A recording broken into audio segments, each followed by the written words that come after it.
বছরের বেশি সময় ক্ষমতায় থাকার পর ৫ আগস্ট প্রধানমন্ত্রী শেখ হাসিনার পতনের পর ডক্টর মোহাম্মদ ইউনূস অন্তর্বর্তী সরকারের প্রধান উপদেষ্টার দায়িত্ব নেন। অন্তর্বর্তী সরকারের প্রধান উপদেষ্টা ডক্টর মোহাম্মদ ইউনূস বাংলাদেশের দ্রুত সংস্কার ও নির্বাচন অনুষ্ঠানের দৃঢ় প্রত্যয় ব্যক্ত করেছেন। তিনি জাপানের টোকিও ভিত্তিক নিউজ আউটলেট এনএইচকে ওয়ার্ল্ডের সঙ্গে এক সাক্ষাৎকারে এই আশাবাদ ব্যক্ত করেন।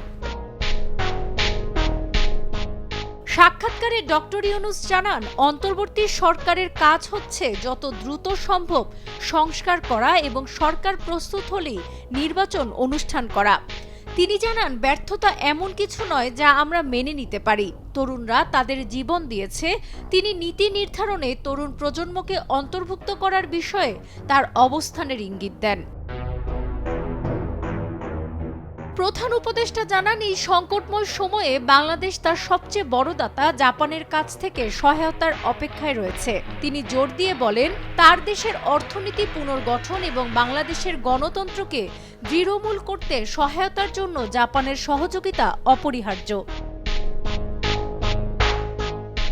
একমাত্র ওয়ালটন এসি দিচ্ছে 1 বছরের রিপ্লেসমেন্ট গ্যারান্টি।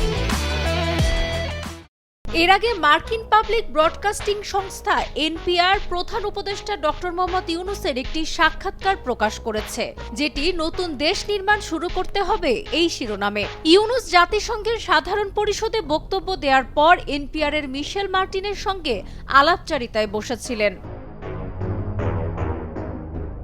আলাপচারিতায় ডক্টর ইউনূসকে মার্টিন বলেন, সময়ের কথা বলছি, সেনাবাহিনী আপনার পেছনে রয়েছে। সামরিক নেতারা বলেছেন, অন্তর্বর্তীকালীন সরকারকে 18 মাস শাসন করতে হবে।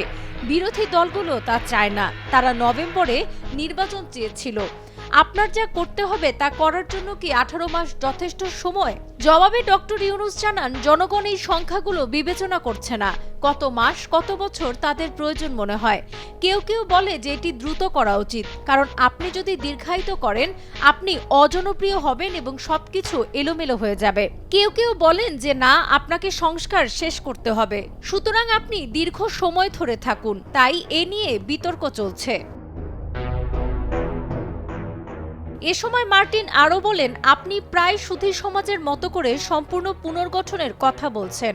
তখন ডক্টর ইউনূস জানান, সংস্করণ 2 এর অর্থ ঠিক এটাই। আমরা পুরনো স্টাইলে ফিরে যেতে চাই না। তাহলে এত জীবন দেওয়ার মানে কি? এর কোনো মানে নেই, কারণ আমরা যা করেছি সবকিছু ধ্বংস করেছি। তাই একটি নতুন দেশ নির্মাণ আমাদের শুরু করতে হবে। সাবরিনা কাজী, কালের কণ্ঠ।